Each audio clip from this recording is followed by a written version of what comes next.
Voy a tratar de orientar este mensaje, este comentario, con algo que tiene que ver con los llamados ninis y con los llamados sisis.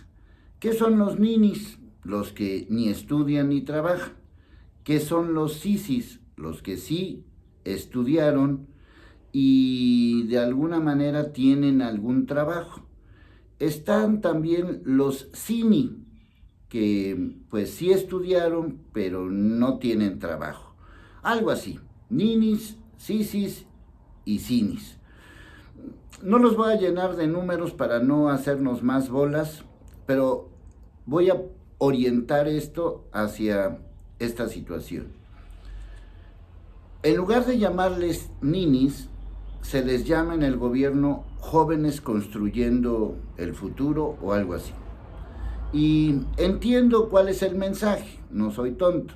O sea, entiendo que si el gobierno apoya a muchos de estos jóvenes que por alguna razón no han tenido oportunidad y que calificamos como ninis, que ni estudian ni trabajan, pues es porque a lo mejor no recibieron la oportunidad necesaria por alguna circunstancia. También entiendo que la filosofía de todo eso es que a final de cuentas muchos de ellos sí tengan pues lo necesario, es decir, por lo menos un aprendices de algo que puede convertirse en un trabajo y que estudien algo que puede construir su futuro en lugar de estar pensando en otro tipo de situaciones. Sin embargo, los que reciben apoyo, sobre todo en estas épocas de contingencia, son los ninis. Ellos, este programa tiene presupuesto, tiene gente que se encarga de ellos y pues ahora sí que la mayoría, si no es que todos, reciben pues su dinerito, reciben lo que tengan que recibir religiosamente conforme hayan quedado. Pero ¿qué pasa con los que sí estudiaron y no tienen trabajo? Es decir, los sinis, que sí estudiaron pero no tienen. El gran porcentaje de nuestros profesionistas, es decir, que sí estudiaron, no tienen trabajo o no tienen trabajo en lo que estudiaron. Y los pocos que sí tienen trabajo, pues la verdad es que reciben sueldos de miseria y en muchas ocasiones se dedican a actividades de las cuales pues nada tiene que ver todos los años que cursaron. Sabemos y lo hemos vivido que hay muchos profesionistas que gastaron mucho dinero sus papás en las colegiaturas escolares para que a final de cuentas tengan un trabajo que no les alcanza lo suficiente ni siquiera para poderse de alguna manera independizar. Por eso es que tenemos a muchos profesionistas de 27, 28, 30 años que todavía viven con sus papás y que a lo mejor aportan, pero pues no es lo mismo vivir independiente que pues de todos modos aún queda. La situación es esta.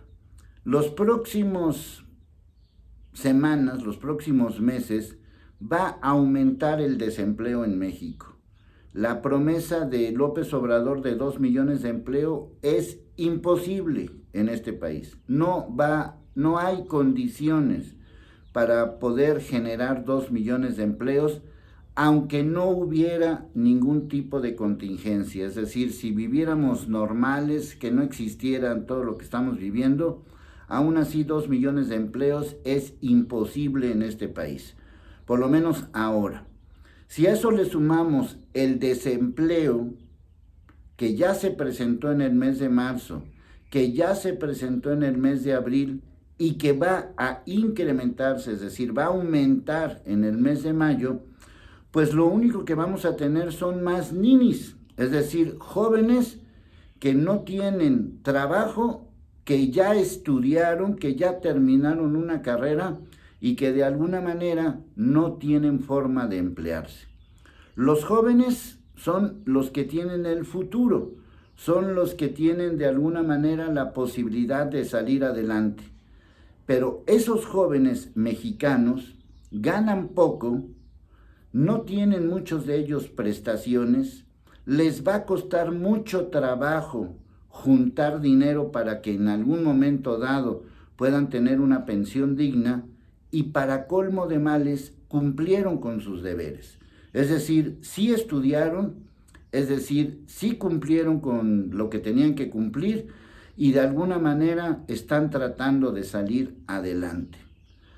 Para ellos no hay ningún tipo de ayuda. Y no es que necesiten ayuda, más bien se necesitan fuentes de empleo en este trabajo, en este país. Si a eso le sumamos otro tipo de situaciones, los que sí estudiamos y los que sí trabajamos, los que sí nos hemos dedicado de alguna manera a ser productivos en este país y que ya no somos jóvenes, pues estamos más fregados. Me refiero a gente que tiene pues quizás más de 40 años, 50 y tantos años, o como en mi caso 60 años, y es prácticamente imposible en este país que te den un trabajo decente, con un salario digno. Tampoco está uno pidiendo salarios de funcionario público, con un salario digno y que de alguna manera pueda uno salir adelante. Esto es una auténtica crisis, no crean que es nada más un compendio de cifras o de reflexiones, es una auténtica crisis porque en lugar de aumentar el número de empleados, va a aumentar el número de desempleados. Para muchos de ellos, la opción 1 va a ser la informalidad. Para muchos de ellos va a ser quizás arriesgarse con tener un negocio. Y en alguna parte, algunos van a optar por cosas indebidas. Pero el problema de este país no solamente son los veinteañeros, los millennials, como se les llama, sino también son los treintañeros y cuarentañeros y cincuentañeros y sesentañeros, que simple y sencillamente no hay trabajo en este país. Los mexicanos somos trabajadores, nos gusta trabajar y estaríamos encantados de tener un trabajo, pero los trabajos en México son malos en cuanto a los pagos y en cuanto a las prestaciones. Así que encima de nosotros se viene otro problema muy serio que tiene que ver con los ninis, que ahí la llevan segura, los sinis, que sí estudiaron pero no consiguen trabajo, y los sisis, que sí estudiaron y sí trabajan, pero pues con salarios de miseria. Y nadie se preocupa por ellos, y nadie se preocupa por una población que ha cumplido, porque en algunas ocasiones nada más creemos que los malos triunfan, y no, los buenos, los que sí nos hemos dedicado a hacer cosas honestas y productivas, pues estamos cada día más fregados.